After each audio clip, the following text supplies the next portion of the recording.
guys, my name is Emily and welcome back to my channel. If you're watching this, you probably already have a trip in mind or you're planning on booking one, and this video is going to help you out a ton. I'm very proud to be known as the good travel planner in my friend group, and if I can help them with their questions, I thought I could help you guys too.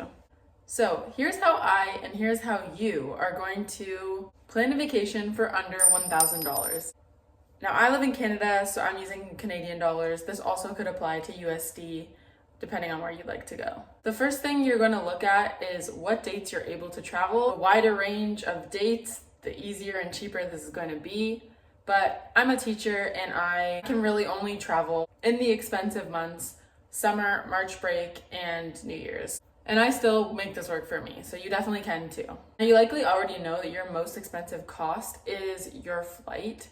Depending on how far you're traveling, it's either your flight or your accommodations, but it tends to be your flight. So that's where I always start first to get the best deal. My favorite website is Skyscanner, and this is not a partnership. I just absolutely love it, and it's super easy to use. I also go back and forth between Skyscanner and Google Flights. With Skyscanner, you have the option of putting in your airport that you're going to depart from, and then choosing absolutely anywhere, and you can be as broad as you'd like or as specific as you'd like, which makes it super easy to find cheap flights. So I'm gonna show you an example. Basically, you're gonna go in, you're gonna type in Skyscanner, type in the airport that you're trying to depart from. My closest airport is Toronto, Canada, and then I'm gonna type in Explore Everywhere. If I'm wanting to travel, let's say a week in July, I'm going to put the month of July if I'm flexible. If not, you can put in your specific dates, and then you're going to press enter. I always like to do round trip unless I'm doing a Europe or an Asia trip and I want to go to different countries. Then you're able to see what the cheapest flight could be, and then you can go from there. Depending on the trip you're interested in taking, a lot of people don't think of trains as being a good form of transportation, but for example, this March break, I'm going from my home in Canada to New York City, which would be over an 11-hour drive. I'm taking the train that's still 8 hours, but it was under $100 round trip in Canadian. So it's a super affordable option. If you're traveling within state, that could be a good option. Obviously, if you're going international, you're gonna need to book a flight. Obviously, you're gonna need to be a little mindful or a little careful of the places you're trying to go. If you're traveling in Europe, there's certain European countries that are more expensive. I probably wouldn't pick a Nordic country if I'm trying to stay in a really cheap budget. Some of the countries that are less popular or just gaining traction, for example, Albania, Macedonia, even Italy and Greece can be fairly inexpensive depending on how you're going to travel. Now, if you're trying to stay in a cheap budget, you don't want to do too much moving around. So I would recommend you're staying in one spot for those 7 days, maybe moving to a different spot once or twice. After you find your flights and you looked at the time, step 2 is that we're going to look for your accommodations. If you're interested in hostel stays, that's obviously always going to be your cheapest option. Personally, I'm not super comfortable with that, and it's still manageable to travel inexpensively without staying in hostels.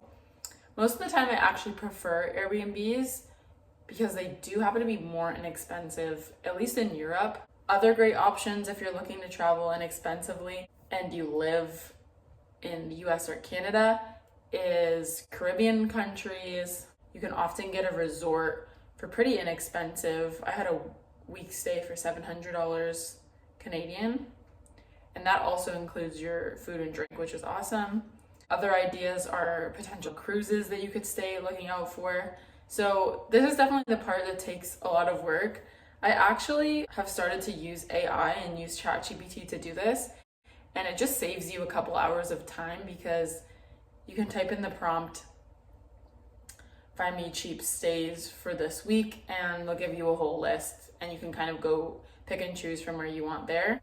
I was able to find my week cruise during March break out of New York City to Bahamas for $600 Canadian a person, and that's with food included. So if you're looking for a cheap or an inexpensive vacation, cruises and all-inclusives might be your best bet. Otherwise, you can look on Airbnb. It's usually, you can find a better deal, than staying at a hotel. If you're looking at going to Europe, I would pick a more inexpensive place and look at the price from the airport to the hotel, so you're thinking of those costs as well. Now, depending on what you chose for your vacation, you may or may not have food included. If I'm going on vacation where there's not food included, I'll always go to the grocery store and get at least breakfast items, sometimes lunches, because that will save you a lot of money. And for me, breakfast isn't my favorite or the most important meal of the day for me.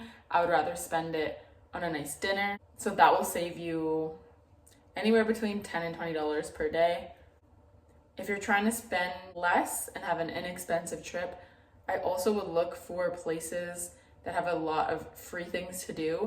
Beach vacations where you could stay and tan on the beach for free, sightseeing, big cities to look around in. Big cities do seem expensive, but sometimes they can be nice because the transportation is easy and inexpensive to get around by taking subways or trams. And then from there, you can budget your daily expenses. So if you've only spent $700, you know you have $300 throughout the week to spend on food and necessities. If you're traveling on a budget, it might not be the most luxurious place you're ever going to travel and the most expensive and fancy hotel, but if your goal is to see new places and do it inexpensively, this is a great option for you. Personally, I feel like it's a much better way to travel because I find you're more immersed in the culture instead of just staying at a resort where you're not interacting with others. I hope this video helps you. If you have any questions about how to book certain cruises, accommodations, or how to use any of the sites I've listed, please reach out to me. I'd be happy to help you. And good luck on all your travel planning. Thanks for watching and see you in the next one.